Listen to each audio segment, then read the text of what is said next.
ये तो सेबियां है, सेबियां। ये क्या है? आवाज नहीं आ रहा है। क्या है? ये तो सेबियां हैं बेटा। सेब तो हमारे गांव में मिलते हैं। बच्चा चुप आगे बढ़ा। फिर क्या देखता है, एक रोड के किनारे में और ठेला लगा हुआ था। उस ठेले में बड़ा रसीला पका हुआ आम। बच्चा देखता है और बच्चे का जी ललचाता है। और बच्चा फिर बोल पड़ता है, पापा पापा अब तो आम लेके दे दो। पिताजी फिर वही घिसी पिटी जवाब, बेटा ये जो केले ठेले पर देख रहे हो ये क्या आम है क्या? ये तो अंबिया अंबिया। ये अंबिया है। अरे आम तो है हमारे। कहाँ मिलते हैं? आवाज नहीं, कहाँ मिलते हैं? बच्चा खामोश चुप उदास आगे बढ़ा। और क्या था, बड़े ही दूर के आगे बढ़ा और एक और देखा जो रोड के किनारे में लगा हुआ था ठेला, और उसमें बहुत सारा रखा हुआ था केला, और आसपास में लगा हुआ था। क्या बात है, आप समझ गए। पिताजी बोलता है, बेटा ये कौन सा है झमेला?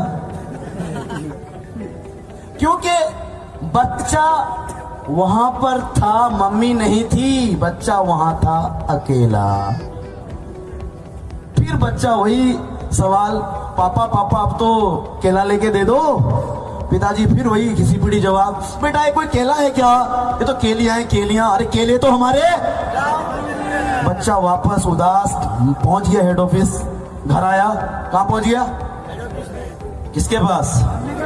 मम्मी के पास जाके बोलना शुरू कर दिया, मम्मी मम्मी ये कैसे पापा हैं? ये घूमने नहीं लेके जाते, और घूमने लेके भी जाते हैं तो कुछ लेके नहीं देते।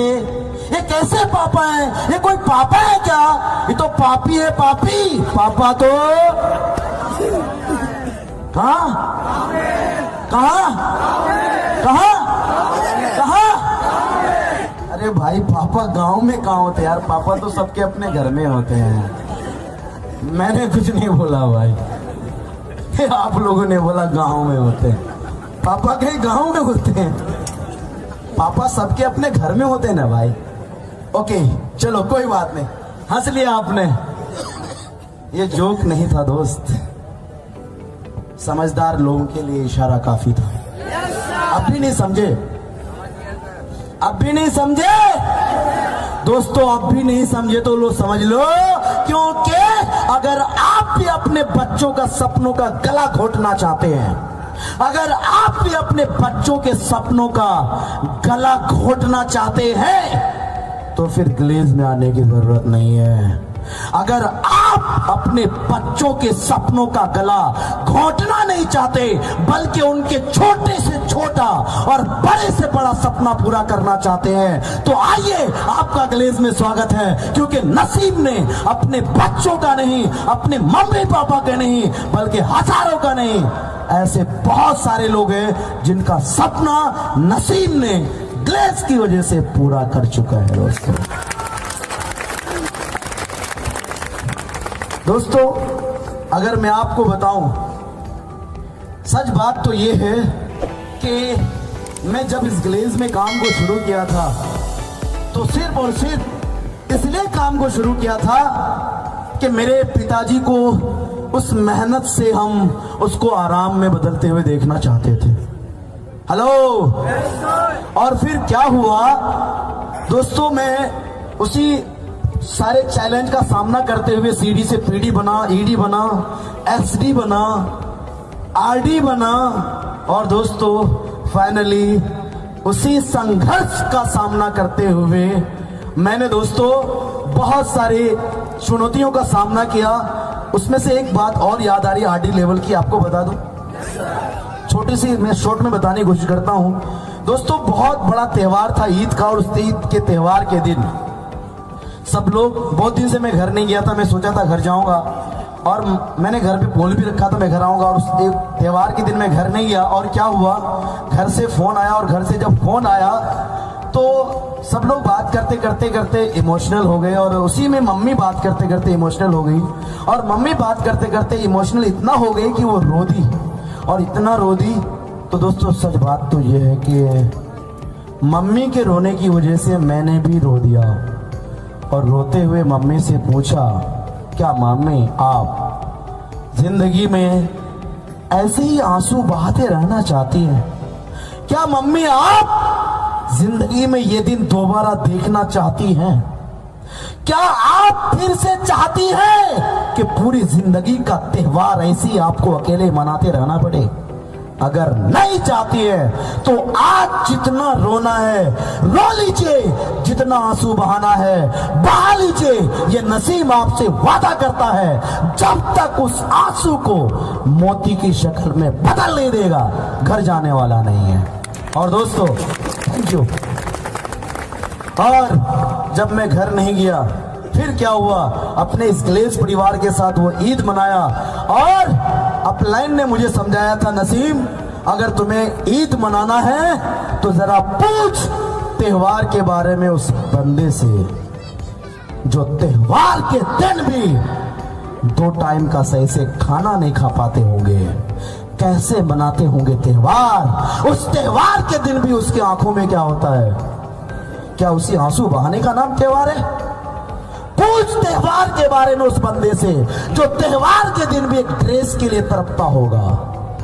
उसके बच्चे तड़पते होंगे, उसके परिवार तड़पते होंगे, उसके मम्मी पापा तरसते होंगे, काश एक शानदार एक अच्छा सा ड्रेस मेरा बेटा, मेरी बेटी, मेरे पिता लेके आता, मैं पहनता। और जब उसकी उम्मीदों पर पानी फिरता है फिर उसके आंखों में क्या बहता है? क्या बहता है? क्या उसी आंसू बहाने का नाम त्योहार है?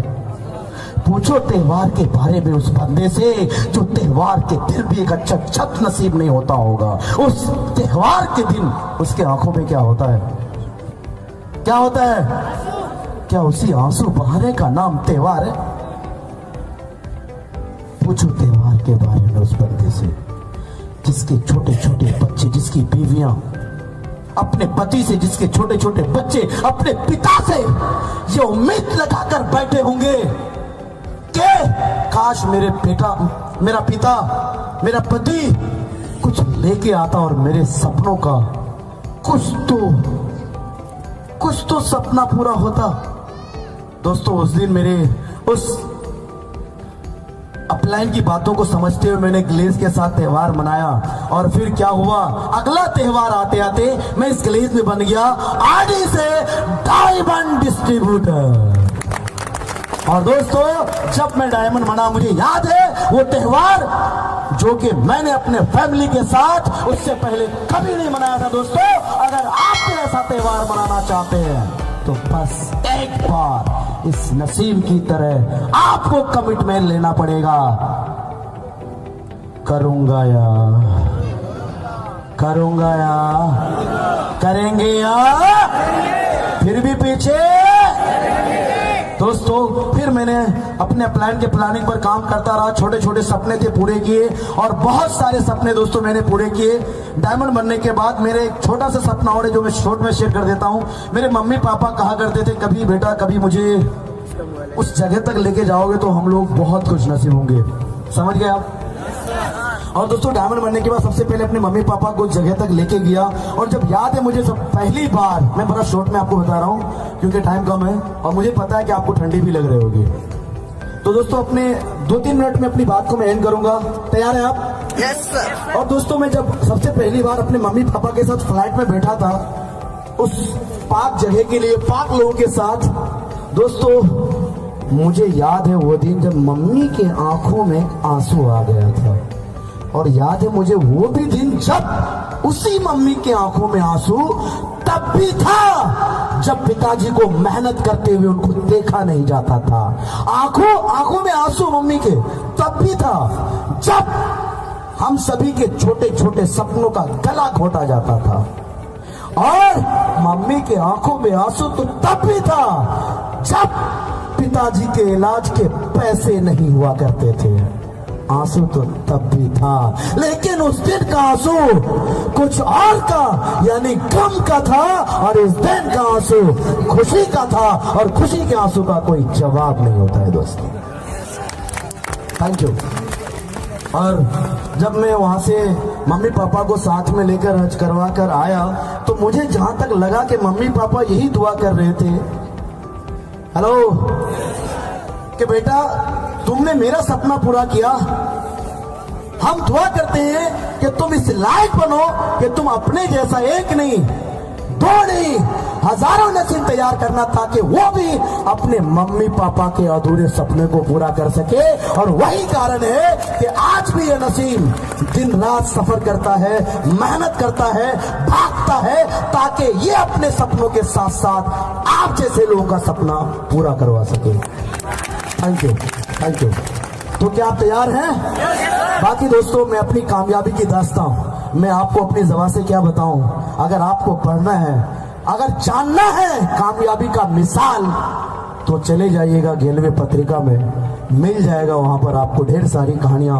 बस लास्ट में यही बात आपको बोलकर अपनी बात को एंड करूंगा कि दोस्त, कभी एक ऐसा भी दिन था जिस दिन एक साइकिल के लिए तरसा करता था, 200 रुपए के लिए तरसा करता था। आज नसीम वही है जब इस नसीम को मर्जी करता है, जैसी मर्जी करता है, उस लायक खाना, घूमना, रहना, सफर करना। और दोस्तों, अगर मैं बात करूं घर की, एक कच्चा घर हुआ करता था, आज नसीम वही है जिस नसीम के लिए घर तरसा करता है। यानी कि दोस्तों, कभी एक घर हुआ करता था बिहार में, आज नसीम वही है जिसका घर यूपी में अलग, बिहार में अलग, दिल्ली में अलग, मुंबई में अलग। ये सिर्फ टेलर है, पिक्चर अभी बाकी है दोस्त, पिक्चर अभी। और उस पिक्चर के हीरो कौन? क्योंकि दोस्तों, इस नसीम ने अपना नेटवर्क सिर्फ अभी देश में फैलाया है, और आप होंगे असली हीरो जिसका नेटवर्क सिर्फ इस देश में नहीं, विदेश में भी होगा दोस्तों। बाकी दोस्तों, मैं उम्मीद करता हूं कि आज आप मेरी इस बातों को सुनने के बाद ये कसम जरूर खाएंगे कि मुझे भी इस ग्लेज में ग्लोबल डायमंड, कितने से लोग हैं जिन्होंने यहाँ पर अभी कसम खाया है कि मैं भी इस ग्लेज में जब तक ग्लोबल डायमंड नहीं बनूंगा, कितनी परेशानी आ जाए, कितनी रुकावटें आ जाए, हम पीछे हटने वाले नहीं हैं, हम तब तक मेहनत करते रहेंगे। कितने से लोग हैं? क्या बात है। तो इन सब लोगों को एडवांस में मेरे तरफ से आप सभी की कामयाबी बहुत बहुत मुबारक हो दोस्तों।